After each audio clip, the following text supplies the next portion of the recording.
Hey, I am back. Today I'll be talking about movies from different genres, including action, fantasy, horror, survival, and drama. So, jump on it. You're in the mood for a psychological horror film that explores disturbing religious beliefs? Then The Lodge you should check. The story mainly follows two children who spend Christmas at a remote lodge, where their father leaves them with his girlfriend, Grace, hoping they can build a better relation with her. Instead the children decide to play a cruel prank, making Grace believe they have died and that she must repent for her sins. However, the prank backfires in a terrifying way. The children don't realize that Grace was once part of an extremist Christian cult that believed mass suicide was the path to heaven. She has spent years trying to leave that traumatic past behind, but the events at the lodge trigger those buried beliefs and memories, causing them to resurface. The film explores what happens to the children after Grace's psychological breakdown and gradually reveals the disturbing story behind her past. If you're looking for something that combines treasure hunting with the idea of how a person's ambition can slowly pull them away from their family and everyone around them, then The Lost City of Z is worth watching. It is based on the true-life storybook by David Gran. The film tells the story of British explorer Percy Fawcett in 1906. He does not come from a prestigious family, and during that time, a person's social standing depended heavily on their family background. Because of this, Fawcett is determined to build a legacy so that his children won't have to live with the same disadvantages. On his first expedition, he travels into the jungle as a surveyor, where he discovers clues about a mysterious lost city and evidence of an ancient civilization. Convinced that the city is real, he returns with his crew on a second expedition. However, he fails to bring back enough proof to convince others that such a civilization truly exists.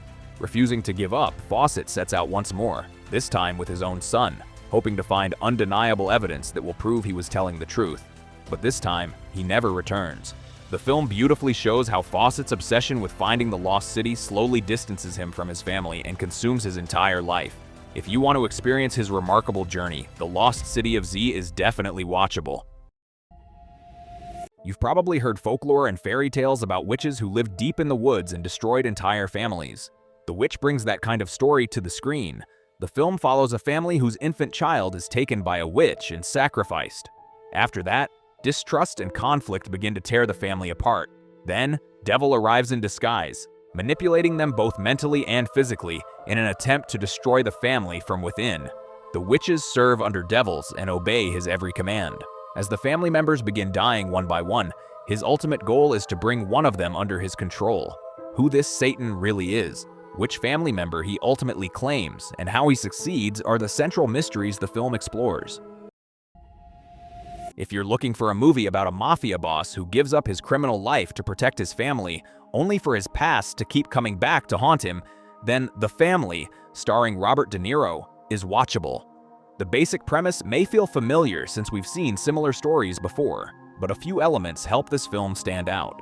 It follows a family that is forced to relocate from one place to another because rival gangsters are constantly trying to track them down and kill them. One of the film's best moments is its reference to Goodfellas, where Robert De Niro himself explains the story of how James Conway became a gangster.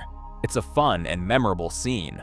The movie ultimately revolves around one question: can the rival mobsters finally take out this family, or will they end up being defeated instead? If you're looking for a revenge drama that also explores Viking history, then The Northman is worth watching. Unlike many typical revenge films, it doesn't rely on over-the-top action or exaggerated moments. Instead, it takes a much more grounded approach.